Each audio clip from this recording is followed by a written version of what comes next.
I don't need a mate." The words came out rough, almost like an accusation, as the storm-gray eyes of the Alpha King fixed on the red-haired woman changing his bandages with gentle hands. She froze, her fingers still pressed against his chest, feeling the strong heartbeat beneath scarred skin. Cale Northbourne, the feared Alpha King of the Frostpeak Kingdom, the man who had unified entire territories through blood and iron will, was vulnerable, and he hated every second of it. "You're not weak," she responded softly, not looking away. "You're wounded. There's a difference. There is no difference for a king." Thelina sighed, returning to work on the deep wounds that had almost killed him in the blizzard. She was just a rejected Omega, a woman who had fled her own pack after having her heart shattered by an Alpha who deemed her unworthy. She had hidden in this forgotten village, at the edge of the world, wanting only to disappear. And then, on a night of raging storm, she found this man dying in the snow. She should have left him there, should have moved on and protected her already broken heart. But something about him, something in the way his eyes opened for a brief moment and looked at her not with disgust, but with something close to surprise, made her drag him into her small cottage. Now, 3 days later, he was awake, and irritated, and absolutely magnificent, even covered in blood and sweat.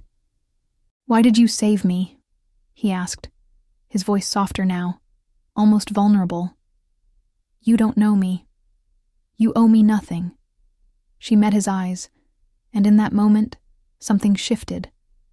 Something ignited in the space between them. A spark neither expected. "Because," she whispered, "everyone deserves to be saved. Even kings who think they need no one." And so began the story of how a rejected Omega melted the heart of the coldest Alpha King in the north. Before we continue with the story, tell us where you're watching from and how old you are. I hope you enjoy this story.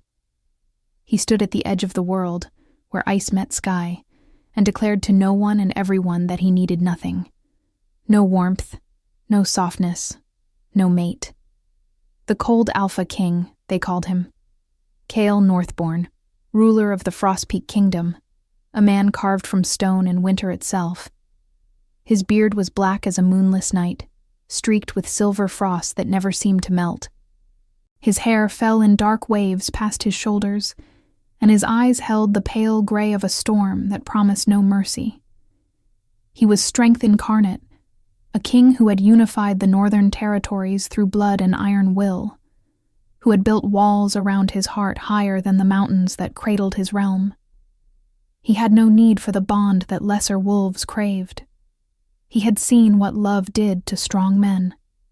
It made them weak, vulnerable, breakable. And Cale Northbourne refused to break. But the moon goddess, it seemed, had a different plan. Far to the south, in the Crimson Vale Pack, a girl with hair like autumn fire learned what it meant to be unwanted. Thelina was 20 years old the night her world shattered. She stood in the center of the pack gathering, her heart hammering against her ribs like a caged bird desperate for freedom. Around her, wolves whispered and watched, their eyes glinting with judgment and barely concealed disgust. She could smell it on them, the disappointment, the scorn, the way they looked at her as if she were something broken, something less, an Omega, the weakest designation, the most disposable. Alpha Marcus stood before her, tall and golden and cruel. He had been everything to her once, in the secret chambers of her foolish heart. She had dared to hope, to dream, that perhaps she could be more than what her biology dictated. But the bond that had snapped into place on her 20th birthday, that invisible thread that should have tied them together for eternity, was met with nothing but revulsion in his eyes. "I, Alpha Marcus of the Crimson Vale Pack, reject you, Thelina Ashwood, as my mate." The words fell like stones into still water, creating ripples that would never stop spreading. The bond stretched and tore, a phantom pain that ripped through her chest and left her gasping. She heard someone crying, and realized distantly that it was her. The packlands seemed to tilt and spin, faces blurring together into a tapestry of contempt. "Accept it," Marcus said, his voice flat and emotionless. "Accept the rejection so we can both be free." Free. As if this was freedom. As if being unmoored from the one person fate had chosen for you was anything but falling. But Thelina lifted her chin, her green eyes bright with unshed tears, and spoke the words that would break her completely. "I accept." The bond snapped. Something fundamental inside her broke open and bled, a wound that no medicine could heal. The pack erupted in murmurs, in satisfied nods, in the quiet relief that came from removing something they viewed as flawed. Marcus turned away from her without another word, and that dismissal hurt more than the rejection itself. She did not remember running. Did not remember gathering her few belongings. Did not remember the way her feet carried her past the borders of Crimson Vale and into the wilderness beyond. She only remembered the cold, and the way it numbed everything, made her feel less and less until she was nearly nothing at all. Days blurred together. She traveled north, drawn by instinct toward the mountains, toward places where no one would know her shame. She found work in a small human settlement on the edge of the Frost Peak territories, a village so remote and forgotten that even her Omega scent seemed to fade into insignificance. She cleaned floors in the tavern, mended clothes, made herself small and useful and invisible. The villagers were kind in their distant way, but Thelina kept herself apart. She had learned the cost of hoping for connection. Better to be alone, safer to feel nothing at all. She lived in a tiny cottage at the edge of the village, a place that had been abandoned for years before she claimed it. The roof leaked, and the windows rattled in their frames, but it was hers. She patched the holes with whatever she could find, planted herbs in the small garden out back, and told herself that this was enough, that survival was enough. The loneliness settled into her bones like an old ache, something she learned to live with, to ignore. She spoke little, smiled less, and when she looked at her reflection in the cracked mirror above her wash basin, she barely recognized the girl who stared back. Her red hair had grown long and wild, her face had thinned, and her eyes held a haunted quality that never quite faded. Winter came early that year. The first snows fell in late autumn, blanketing the world in white silence. The villagers prepared for the long months ahead, stockpiling food and firewood, securing their homes against the bitter cold that ruled these northern lands. Thelina worked harder, took on more tasks, anything to keep her hands busy and her mind from wandering down dark paths. And then came the storm. It arrived like a living thing, a howling beast of wind and ice that descended upon the mountains with terrifying fury. The sky turned the color of old bruises, and the snow fell so thick and fast that visibility dropped to nothing. The village elder ordered everyone inside, barred the doors, and they waited for the tempest to pass. But Thelina, returning from the tavern in the early moments of the storm, heard something that made her stop. A sound, low and pained, barely audible above the wind. She should have kept walking, should have rushed to her cottage and bolted herself inside. Instead, she turned toward the forest, toward the sound, her heart inexplicably racing. "Hello?" she called out, her voice immediately swallowed by the storm. "Is someone there?" Another sound, a growl, weak and rasping. She pushed forward, squinting against the driving snow, her thin cloak offering almost no protection against the cold. Her fingers were already going numb, her breath coming in harsh clouds. This was madness. She was going to freeze to death out here, looking for something that was probably just an injured animal that would attack her if she got too close. But she kept going. And then she saw him. A man, collapsed in the snow near the tree line. He was massive, even crumpled as he was, his body a dark shape against the white landscape. Blood stained the snow around him, black in the dim light. For a moment, Thelina's instincts screamed at her to run. This was a wolf, an alpha. She could sense it even without being able to see his face. And alphas were dangerous, especially wounded ones. But something stronger than fear propelled her forward. Perhaps it was the healer's instinct that all Omegas possessed, that need to nurture and protect. Or perhaps it was something else, something she could not name. She knelt beside him, her hands hovering over his body, unsure where to start. He was unconscious, his breathing shallow and labored. His clothes were torn and soaked with blood, and she could see the deep gashes across his torso, the way his left arm hung at an unnatural angle. "I need to get you inside," she whispered, though she knew he could not hear her. "Please, you have to help me." As if in response to her plea, his eyes fluttered open. For a moment, she was caught in the pale gray storm of his gaze, and something jolted through her chest, a spark of recognition that made no sense. But then his eyes rolled back, and he went limp again. Thelina did not know where she found the strength. She was small, barely reaching his shoulder even if he had been standing, and he was solid muscle and power. But she managed to get her arms under his shoulders, managed to drag him through the snow, inch by agonizing inch, back toward her cottage. By the time she got him through the door, her arms were shaking and her lungs burned from the effort. The storm raged outside, rattling the walls, as she struggled to get him to her small bed. She ended up laying him on the floor instead, near the fireplace, where she could tend to him more easily. Her hands worked automatically, reaching for her meager supplies of medicine and bandages. She had learned basic healing from her mother before she died, and had picked up more from necessity over the years. She cut away his ruined shirt, revealing a body that was a map of violence. Old scars layered beneath fresh wounds, each telling a story of survival. The gashes were deep, made by claws, and already showing signs of infection. She cleaned them as best she could, her fingers gentle despite their trembling, and packed them with poultices made from the herbs she had dried over the summer. His arm was dislocated, and she had to brace herself against the wall as she reset it, wincing at the wet pop of bone sliding back into socket. Through it all, he did not wake. His face, now that she could see it clearly in the firelight, was striking in its harsh beauty.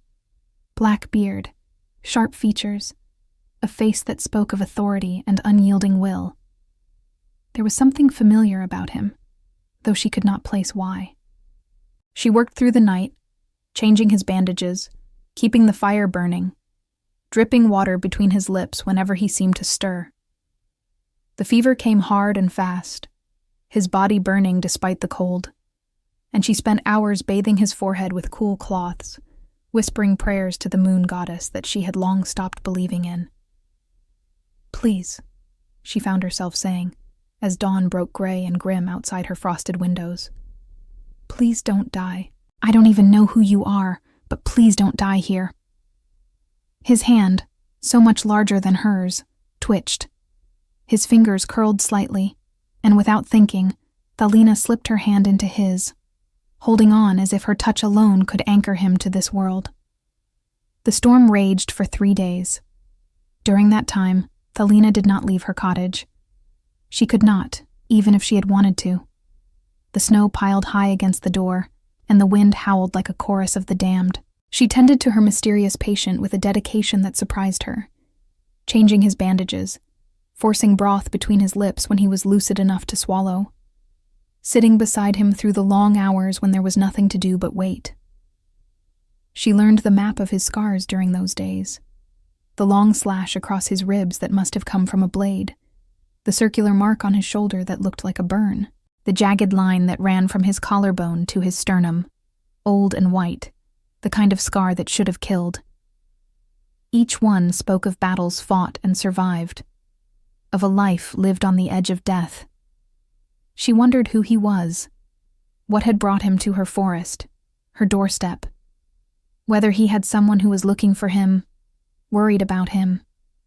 On the third night, as the storm finally began to ease, his eyes opened fully for the first time. Thelina was dozing in her chair by the fire, exhausted from days of constant vigilance, when she felt him stir. She jerked awake to find him staring at her, those pale gray eyes sharp and assessing despite his weakened state. "You," he said, his voice rough and low, like gravel grinding against stone. Who are you? She sat up straighter, suddenly very aware of how she must look. Hair tangled, dress rumpled and stained with his blood, dark circles under her eyes. My name is Talina. You were injured. I found you in the storm. He tried to sit up, grunted in pain, and fell back. Where am I? A village on the Frost Peak border. You're safe here. She rose quickly, pouring water into a cup. Don't move too quickly. Your wounds. How long? He interrupted, his eyes never leaving her face. 3 days. The storm just broke. Something flickered across his expression. Surprise, perhaps, or anger. It was hard to read him. 3 days, he repeated, as if testing the words. Then more quietly. You tended to me. It was not a question, but she nodded anyway. You would have died otherwise. Perhaps I should have. The words, spoken so matter-of-factly, made her chest tighten. Don't say that. His eyes narrowed. You don't know what I am. What I've done. I know you're hurt. I know you needed help. That's enough. For a long moment, he simply stared at her, and Talina had the uncomfortable sensation of being dissected, examined, and found wanting. Then, slowly, something in his expression shifted, not softening exactly, but becoming less sharp. My name is Kale, he said finally. She smiled, a small tentative thing. It's nice to meet you, Kyle. He did not return the smile. Instead, he closed his eyes, as if even that brief conversation had exhausted him. Thank you, he murmured, so quietly she almost missed it.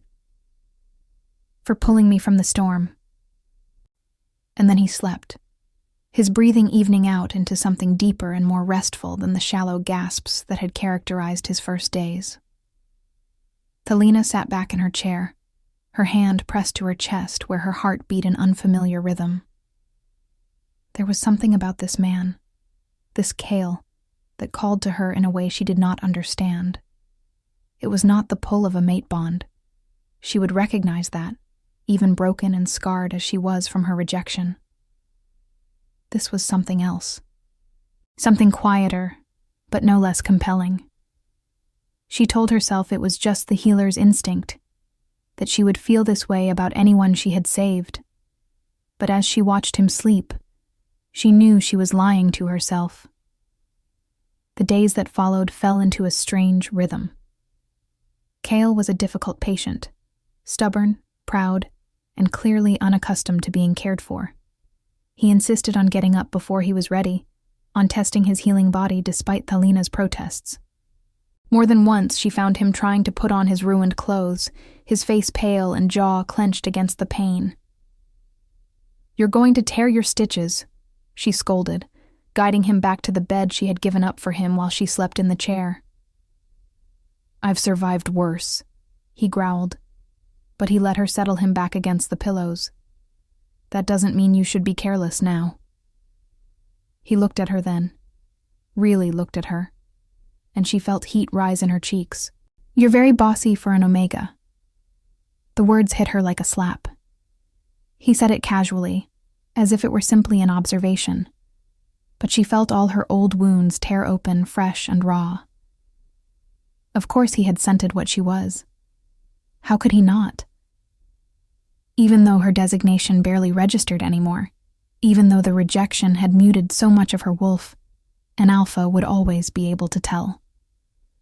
She turned away, busying herself with straightening already straight bottles on her shelf. Yes, well, in my cottage I make the rules. Talina. Something in the way he said her name made her stop, made her turn back to face him despite every instinct that screamed at her to hide. I did not mean it as an insult, he said, his voice careful in a way it had not been before.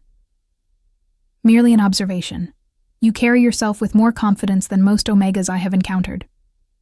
Most Omegas you've encountered probably weren't rejected by their fated mates and exiled from their packs, she said, the words bitter on her tongue. His expression shifted. Not pity, which she could not have borne, but something else. Understanding, perhaps, or recognition. Is that what brought you here? To the edge of the world?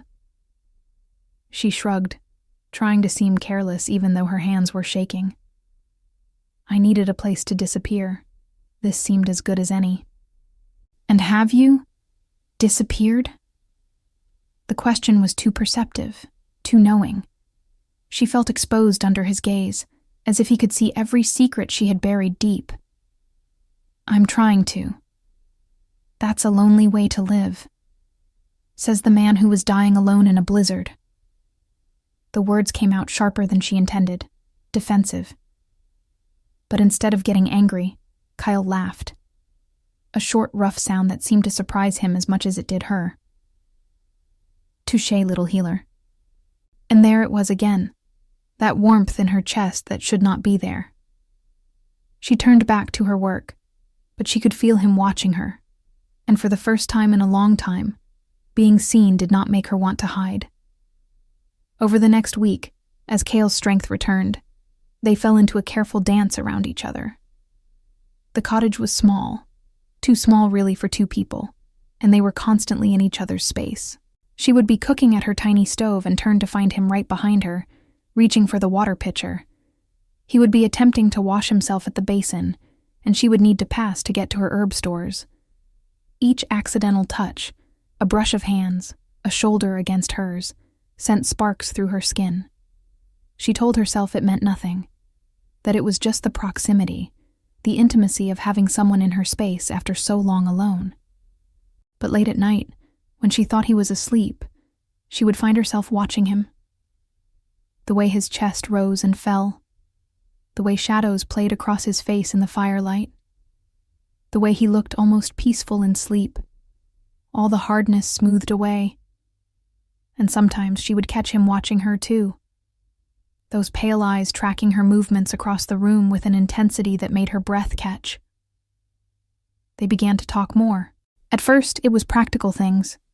How he was feeling, what he needed, her instructions for his care. But gradually, the conversations deepened. "Why do they call you the Cold Alpha King?" she asked one evening as she changed his bandages. She had learned who he was a few days prior, when he had finally told her, and the revelation had shocked her into silence. The King of Frost Peak, in her cottage. She should have been terrified. Instead, she felt strangely safe. His jaw tightened. "Because I am cold. Because I rule without mercy or warmth.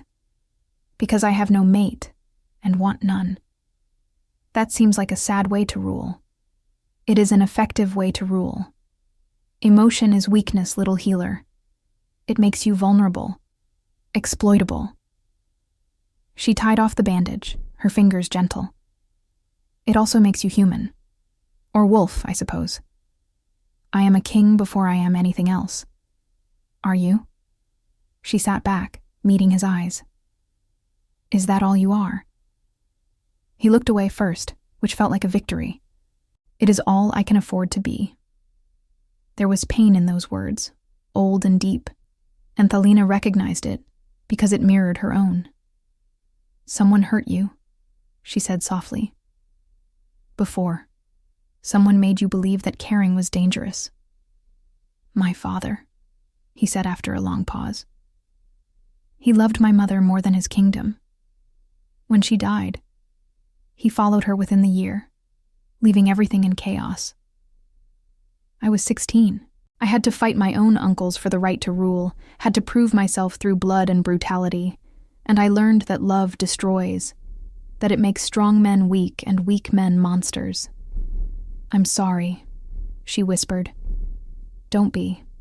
It made me what I am.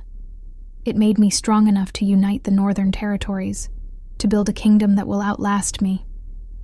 But at what cost? He looked at her then, really looked at her, and she saw something crack in his carefully maintained armor, at the cost of everything else. She wanted to reach for him, to offer comfort, but she held herself back. Maybe, she said carefully. Strength doesn't have to mean being alone. And maybe, he countered, being alone is the only way to stay strong. They did not speak of it again that night, but the conversation hung between them like a bridge neither was quite ready to cross. As Cale grew stronger, he began to help around the cottage. She protested at first, worried he would injure himself, but he was stubborn and determined. He chopped wood for the fire, his powerful strokes clean and efficient. He repaired the leaking roof, climbing up despite her anxious protests from below. He fixed the rattling windows, reinforced the door, did a dozen small tasks that she had lived with for so long she had stopped noticing them.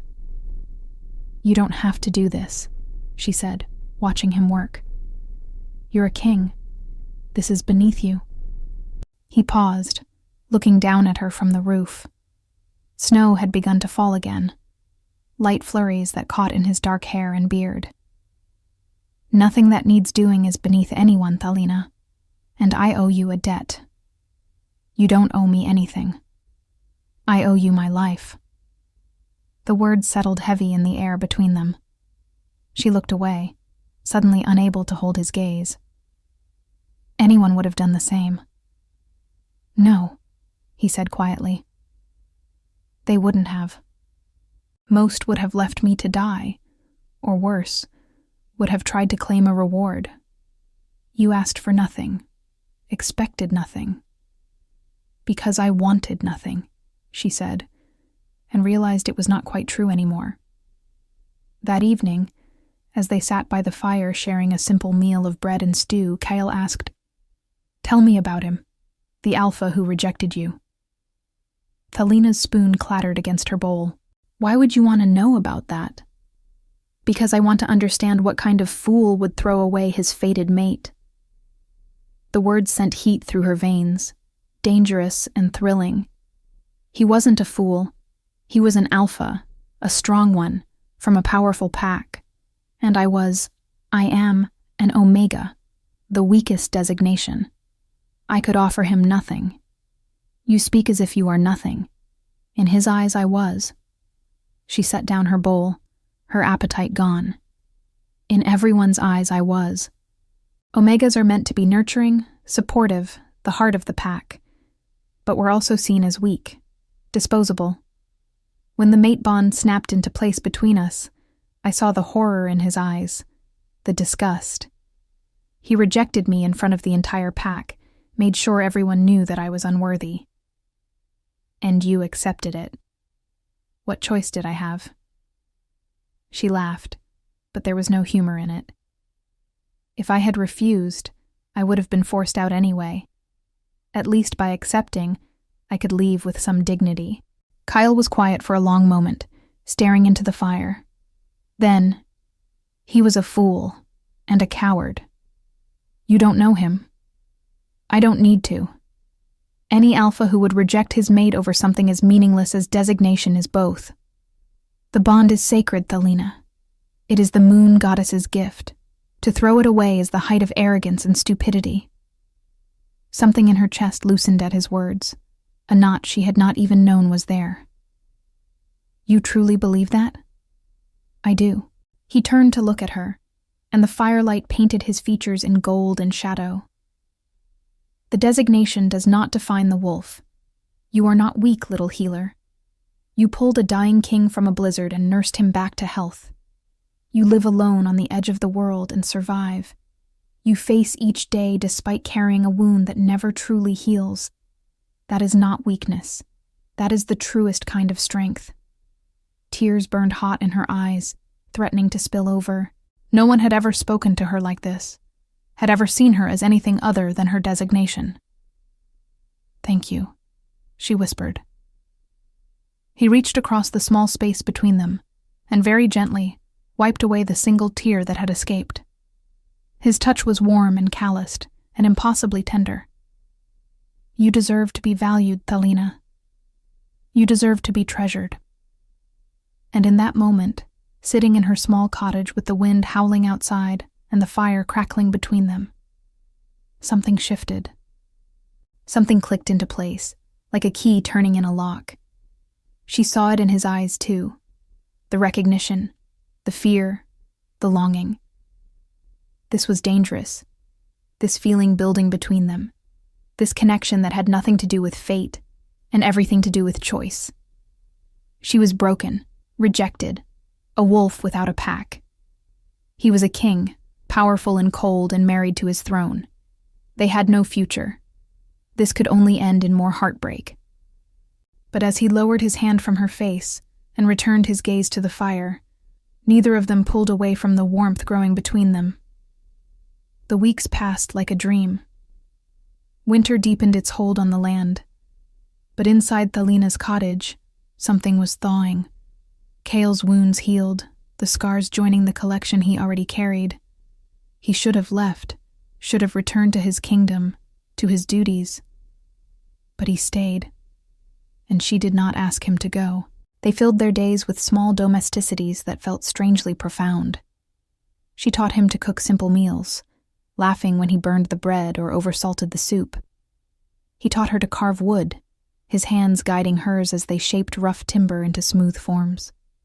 They talked for hours about everything and nothing, about the books she had read, about the places he had traveled, about dreams they had given up on and dreams they had never dared to dream.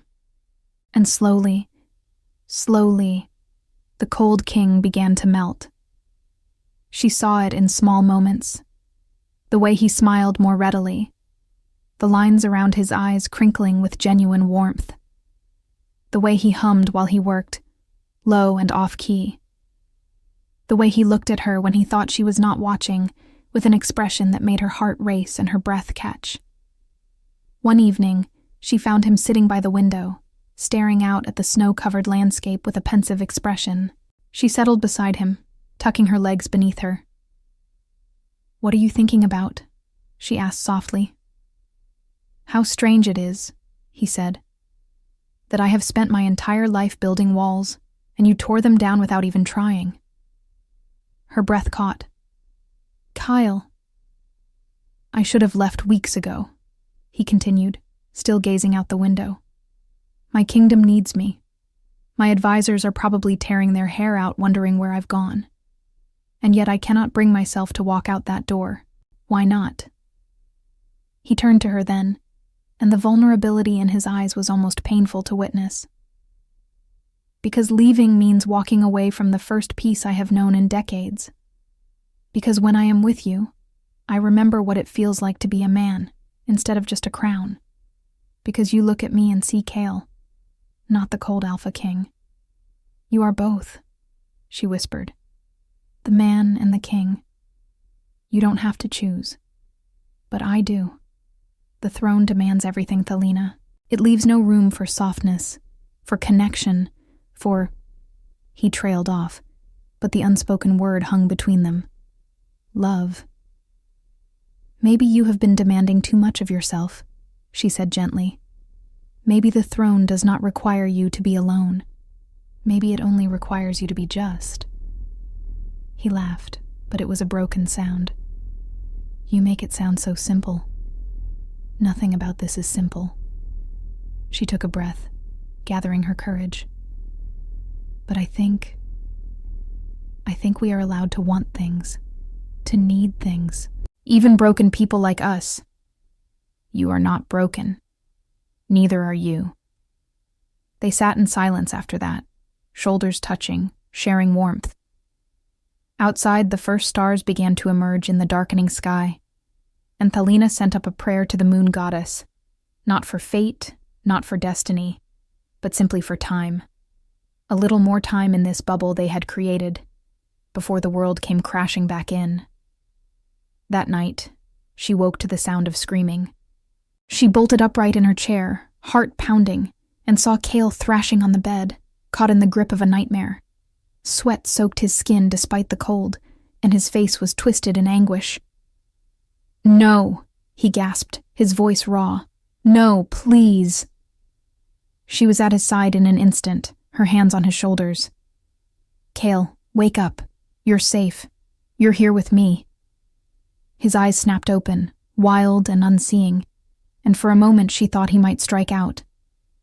But then recognition flooded his features, and he slumped back against the pillows, breathing hard.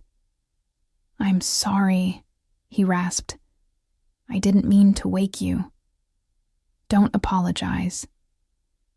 She poured water with shaking hands and helped him drink. "What were you dreaming about?" He was quiet for so long she thought he would not answer. Then, "The war. The battles I fought to claim my throne. I see their faces sometimes. The men I killed, the blood I spilled. It never truly leaves you, the taking of life. You did what you had to do." "Did I?" He looked at her, his eyes haunted. "Or did I simply choose power over peace?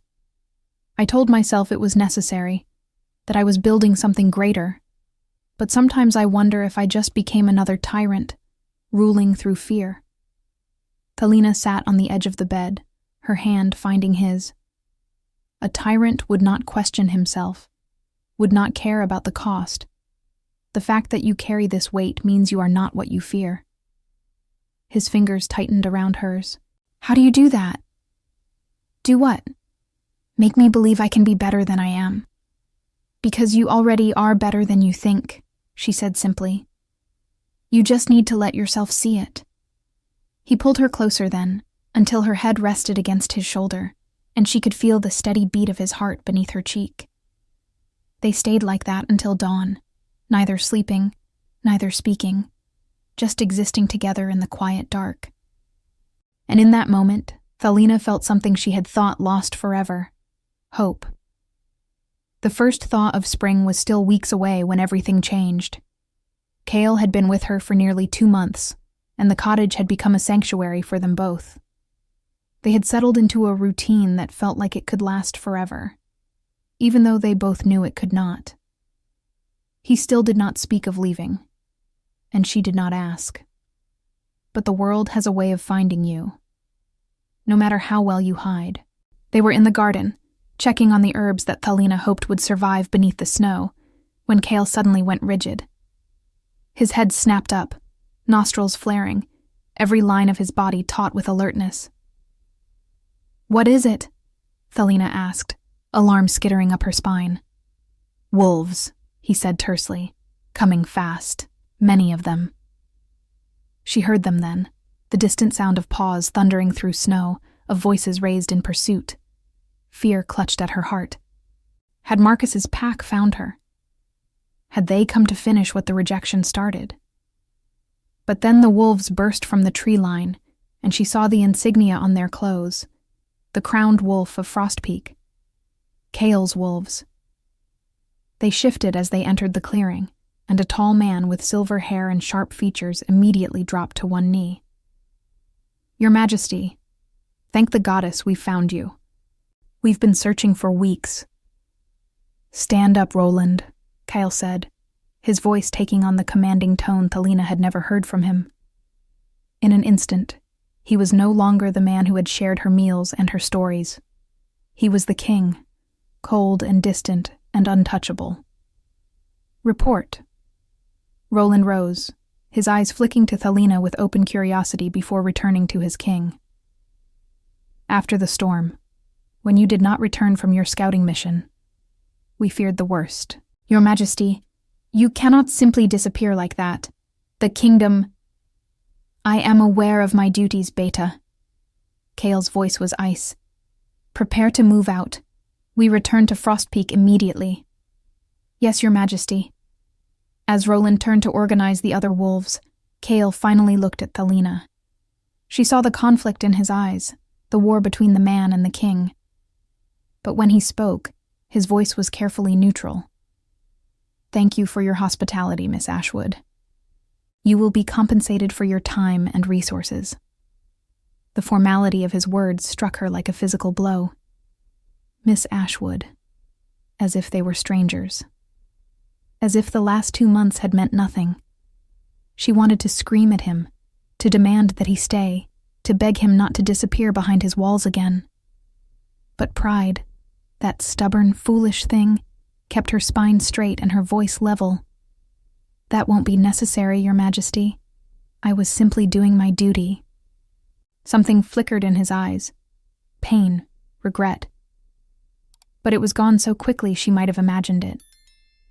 He nodded once, a sharp, decisive movement, and turned away. She watched them prepare to leave, watched Kale transform completely into the cold Alpha King, barking orders and organizing his wolves with military efficiency. He did not look at her again, did not say goodbye. And then they were gone, disappearing back into the forest as quickly as they had come. And Thalina was alone once more. She stood in the garden long after they had left, the cold seeping into her bones, and told herself that the wetness on her cheeks was melting snow and nothing more. The cottage felt enormous in its emptiness. Thalina moved through the next days like a ghost, going through the motions of living without truly being present. She cleaned obsessively, scrubbing away every trace of Kale's presence. The chair he had sat in, the bed he had slept on, the tools he had used to fix her roof. She told herself she was being practical, returning her space to the way it had been before. But late at night, she would catch herself reaching for someone who was not there, would turn to share a thought with no one, would wake from dreams where pale gray eyes looked at her with warmth and longing. She had been alone before, had built a life from the ashes of her rejection. She could do it again. Except this time, the loneliness hurt worse. Because this time, she knew what she was missing, knew what it felt like to be seen, to be valued, to matter to someone. The winter gradually softened into early spring.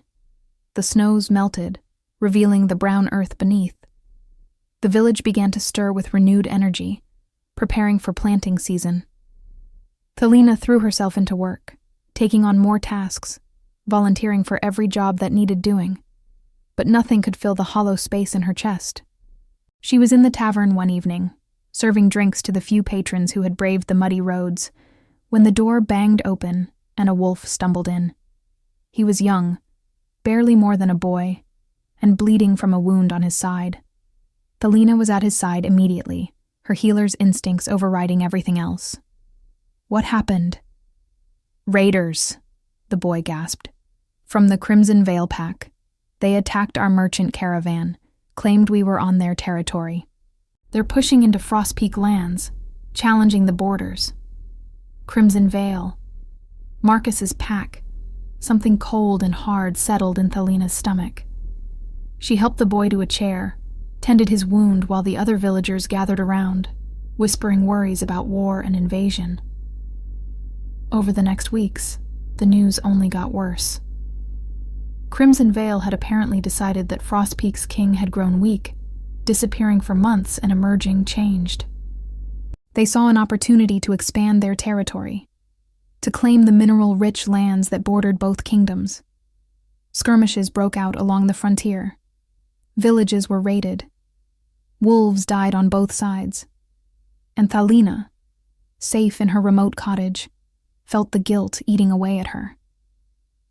This was happening because Kale had stayed with her, had been delayed in returning to his duties. Because she had been selfish enough to let him stay, to want him to stay. She should have sent him away immediately, should have known better than to let herself care. It was late spring when Roland appeared at her door. She was hanging laundry in her garden when she looked up to find him standing at the edge of her property, no longer in wolf form, but still intimidating in his formal Frost Peak uniform. "Miss Ashwood," he said, inclining his head. "May I speak with you?"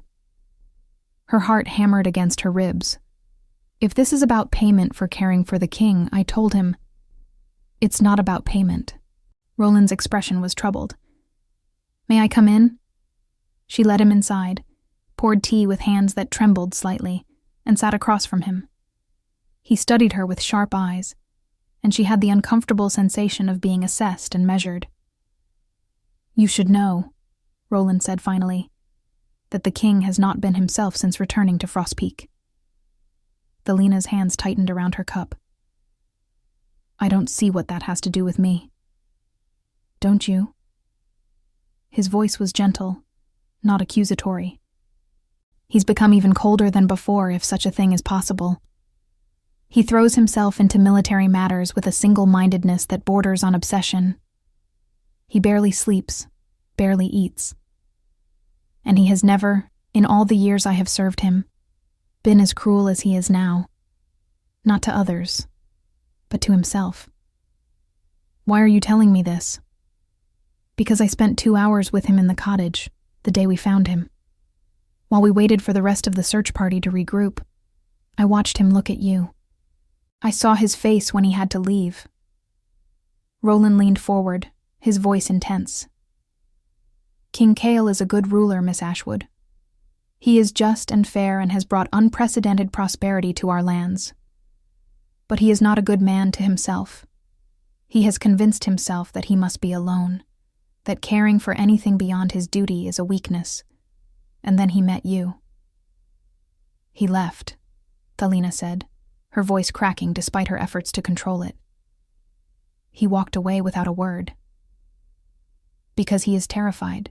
Because for the first time in his life, he wants something for himself, and he does not know how to reconcile that with everything he believes about strength and duty.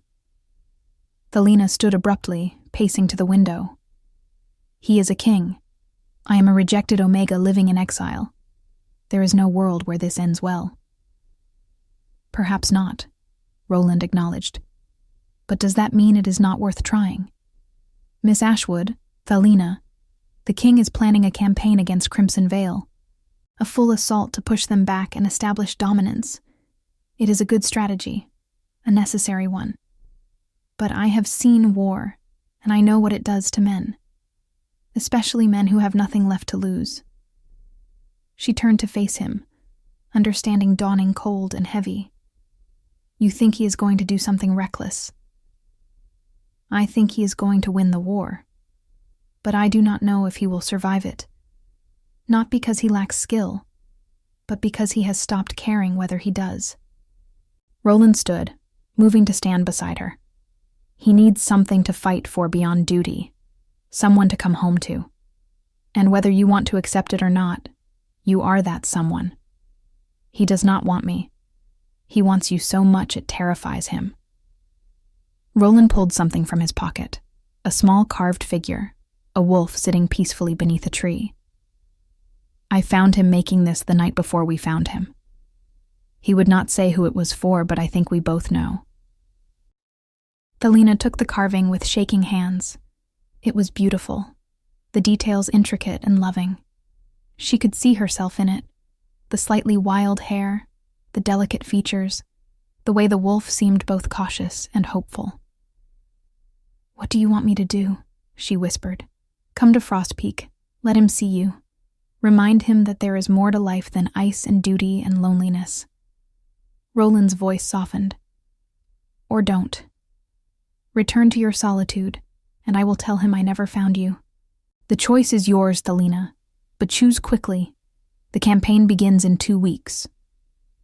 He left her there, standing in her cottage with the wooden wolf clutched to her chest, and for the first time since Cale had walked away, Thelina let herself feel everything she had been holding back. The anger and the hurt and the longing and the love. Yes, love, because that is what it was. No matter how much she had tried to deny it, she loved him. The cold king who had melted in her care. The broken man who had seen her scars and called her strong. The lonely soul who had found peace in her simple cottage. And if there was even a chance, even the smallest possibility that they could have something together, did she not owe it to them both to try? She packed her bag that night, told the village elder she would be gone for a time, and set out at dawn with Roland as her guide. The journey to Frost Peak took 5 days. Thelina had never seen the capital before, had never ventured this deep into the northern territories. The city rose from the mountains like something out of a dream. White stone towers that gleamed in the sunlight, streets wide and clean, wolves moving with purpose and prosperity. It was beautiful and intimidating and utterly foreign to her small, quiet world. Roland led her through the palace gates, past guards who stared at her with open curiosity, through corridors lined with tapestries and statues. Everything here spoke of power and wealth and permanence. She felt small and shabby in her simple traveling clothes, her hair windblown and her boots muddy. "He's in the war room," Roland said, as they climbed a spiral staircase. "Fair warning, he is not going to react well to this interruption. But stand your ground. He needs you, even if he cannot admit it. And if he sends me away? Then I will personally escort you home and apologize for wasting your time." Roland smiled, but there was steel beneath it. "But I do not think he will." They stopped before a heavy wooden door, and Roland knocked twice before pushing it open. Inside, a large table dominated the room, covered in maps and markers. Several wolves in military dress stood around it, and at the head of the table, studying the maps with fierce concentration, was Cale. He looked different here. Harder, colder, more like the king and less like the man. His beard was trimmed close, his hair tied back, and he wore armor that caught the light like black ice. When he looked up at the interruption, his eyes were chips of frozen stone. "Roland, I said I was not to be disturbed." His voice died as his gaze landed on Talina. The room went deathly silent. Every wolf present turned to stare at her, and Talina felt her resolve waver under their scrutiny. But then she remembered the carving in her bag, remembered the way Cale had looked at her by firelight, and she lifted her chin. "Your Majesty," she said, and was proud that her voice did not shake. "I apologize for the interruption, but I need to speak with you." "Everyone out," Kyle said, his eyes never leaving hers. His voice was flat, emotionless. The advisors filed out quickly, Roland last. He caught Talina's eye and nodded once, encouraging, before closing the door behind him. And then they were alone. Cale moved around the table slowly, like a predator stalking prey, until he stood only a few feet away. "What are you doing here, Talina?" "I came to see you." "Why?" The single word was sharp, almost hostile. But she could see beneath it, could see the way his hands clenched and unclenched at his sides, the tension in his shoulders, the careful distance he maintained. "Because I was told you are planning something foolish. Because I was told you have forgotten what you are fighting for." His jaw tightened. "I am fighting for my kingdom, for my people. What more reason do I need?" "Maybe a reason to come home when the fighting is done." He turned away from her, bracing his hands on the table, his back rigid. "You should not have come here." "Why not?" "Because I cannot give you what you want." "And what do I want?" She moved closer, her heart pounding. "A mate, a partner, someone who can be there for you, who can give you the life you deserve." His voice was rough, strained. "I cannot be that, Talina. I am a king first, last, and always. There is no room in my life for anything else. I never asked you to give up your throne. But you ask me to give up my isolation, to let you in, to care." He looked at her over his shoulder, and the anguish in his eyes took her breath away. "Do you not understand how dangerous that is?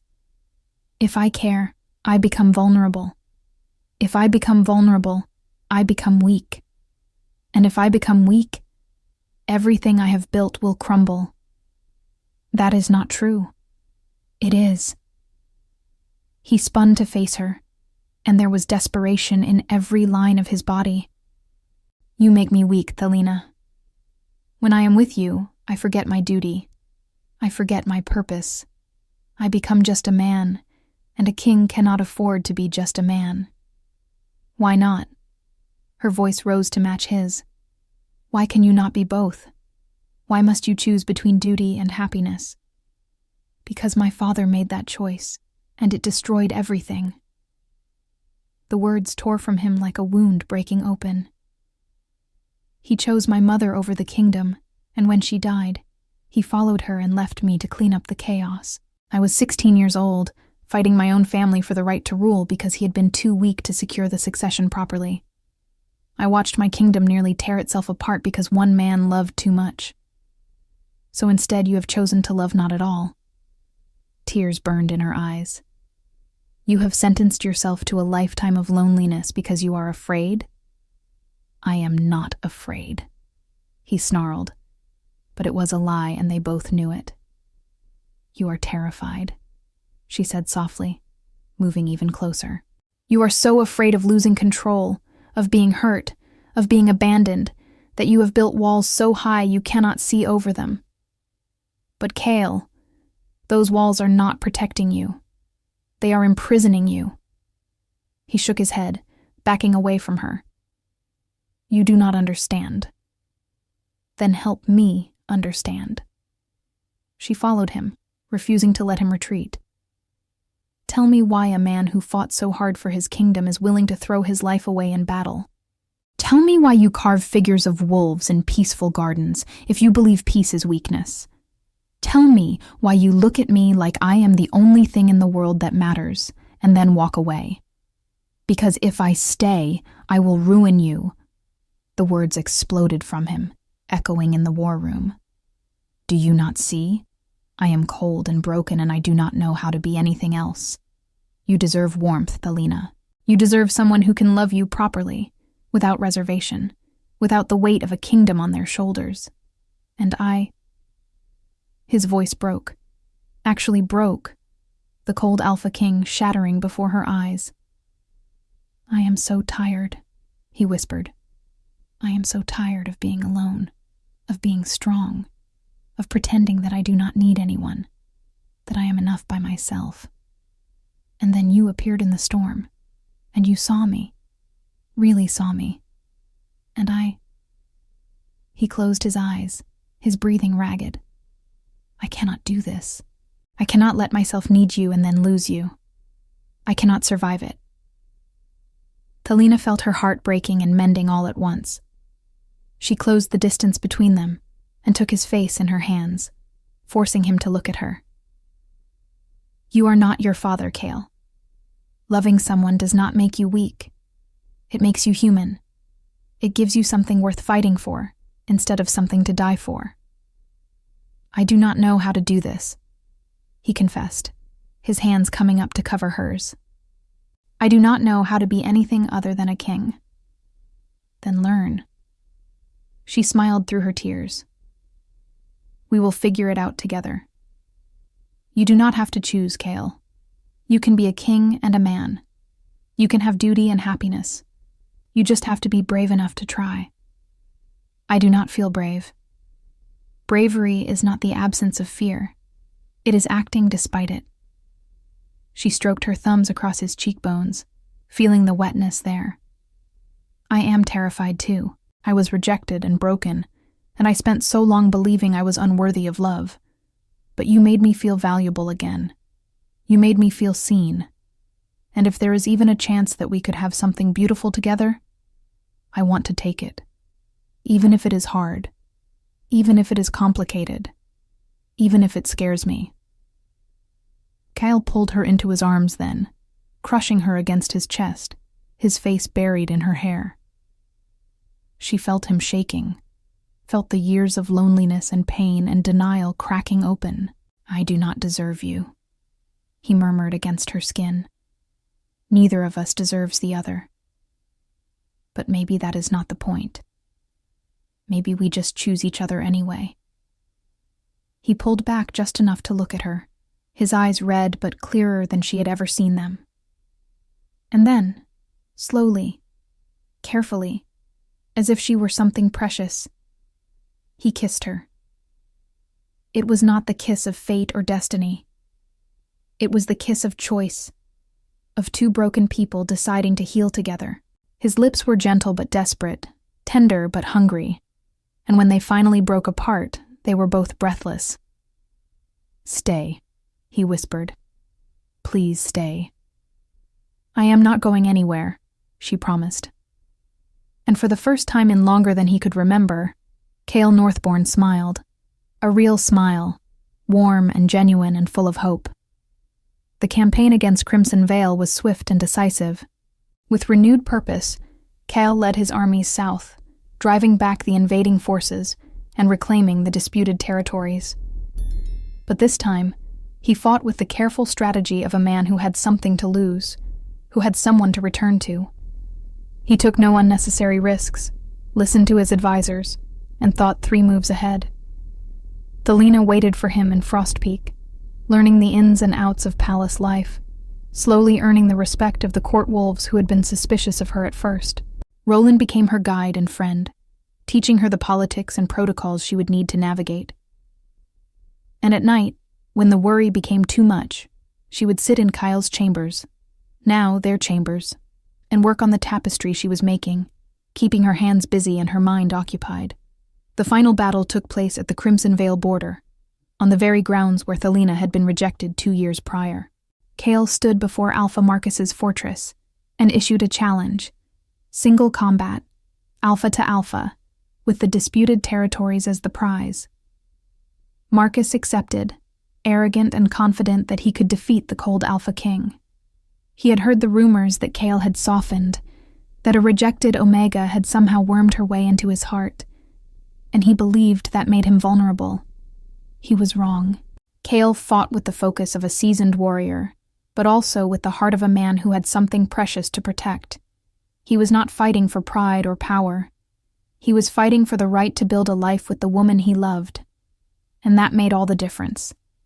The battle was brutal, but brief. Marcus fell, defeated but alive, and yielded the territories to Frostpeak. But Cale was not done. Standing in the center of the Crimson Vale territory, surrounded by both armies, he made a declaration that would echo through the packs for generations.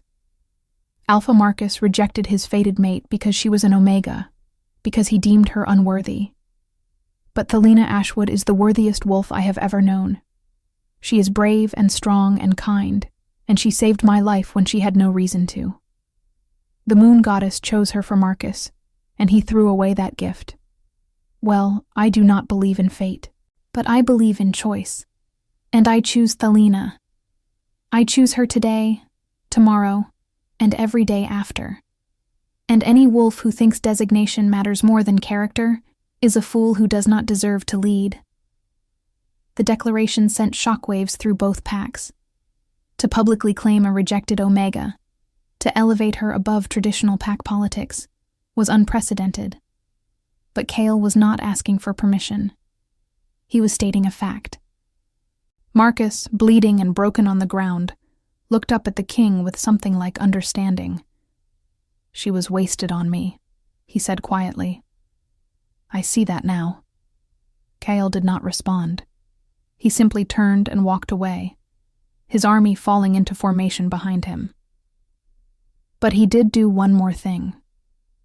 Before leaving Crimson Vale territory, he issued a decree.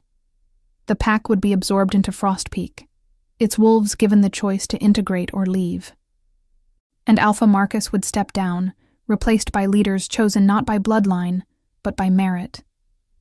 It was a mercy Marcus did not deserve, and everyone knew it. But Cale had learned something important.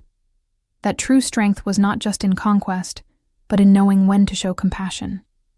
He returned to Frostpeak a week later, victorious and whole, and found Thelina waiting for him at the palace gates. She ran to him, and he caught her up in his arms, spinning her around as the gathered crowd cheered.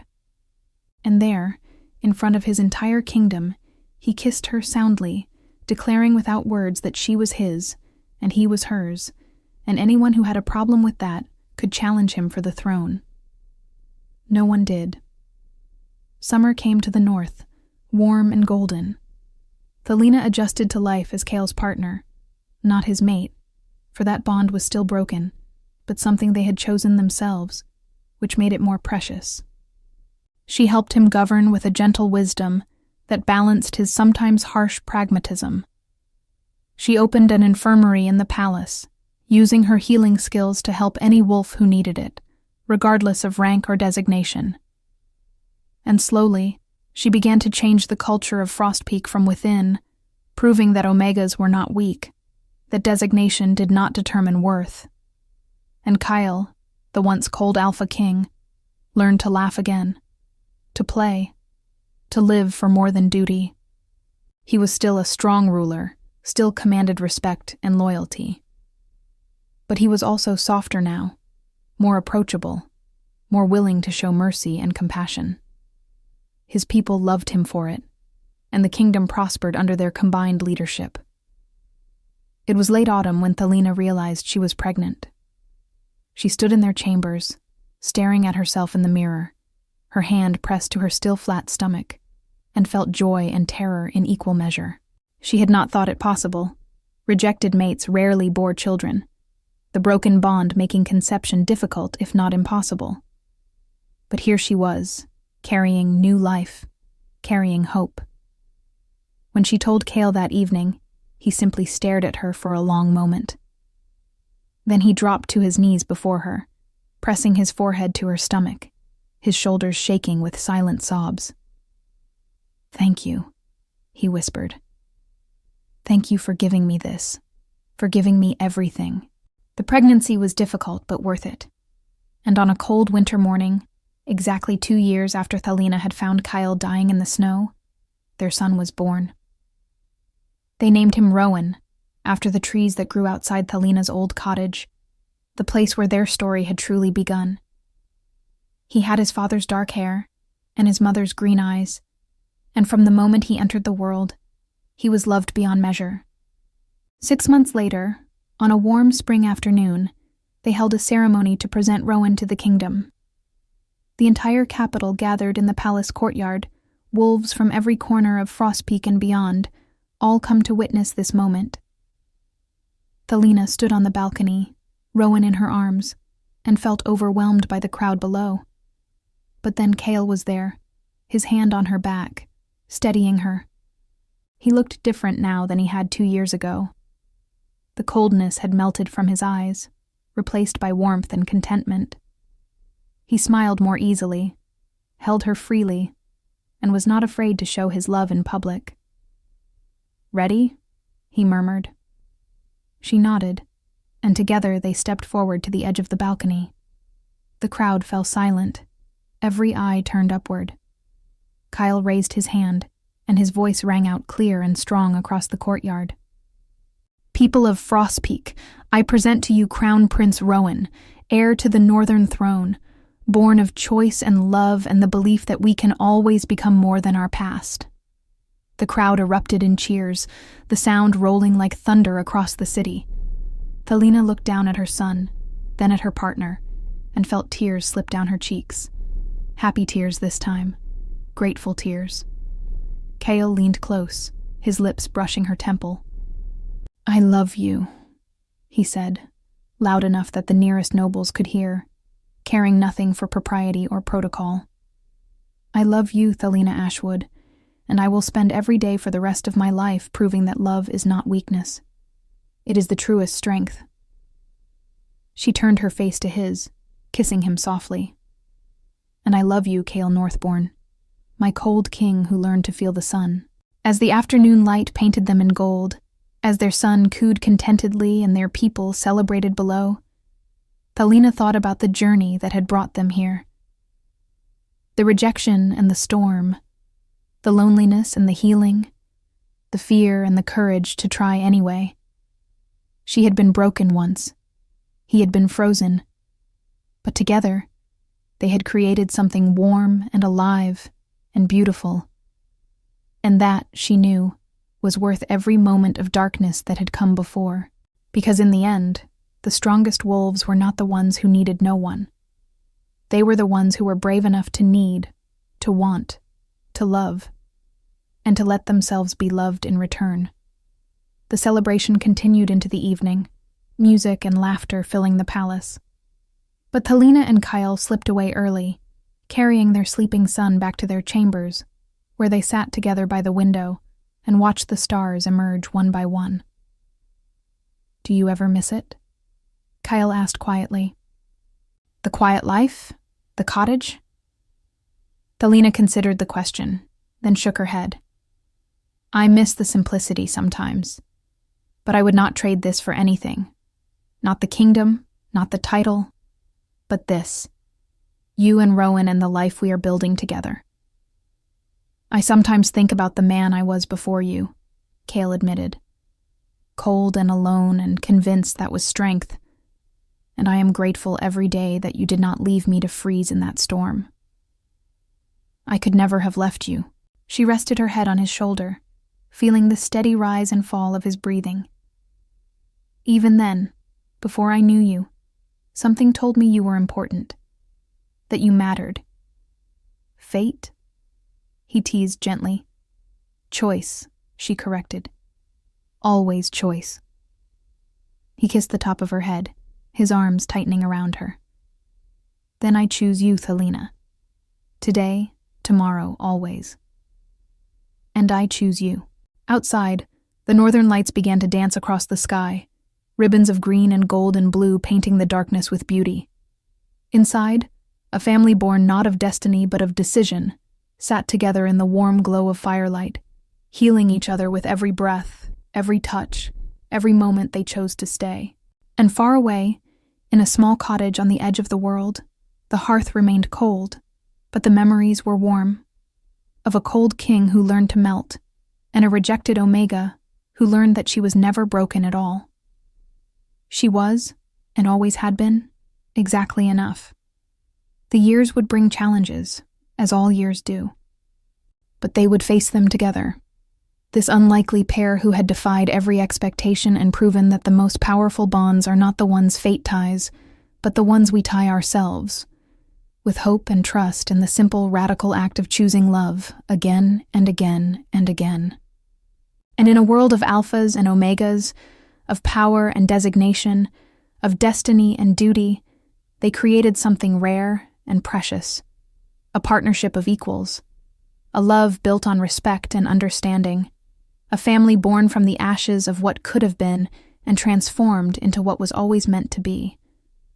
Not because the moon goddess willed it, but because two broken wolves decided that broken did not mean beyond repair, that cold could always find warmth, that even the loneliest hearts could learn to open, and that sometimes the best endings come from the darkest beginnings, if we are brave enough to keep walking through the storm, trusting that somewhere, somehow, there is shelter waiting. Somewhere, somehow, there is home. We'd love to hear your thoughts on this beautiful love story. Let us know what you thought of this tale full of emotions and surprises. Tell us your name, where you're watching from, and rate this story from 0 to 10 if it touched your heart. And if you enjoyed the plot, don't forget to leave a like and subscribe to the channel so you don't miss the amazing new stories coming soon. See you next time.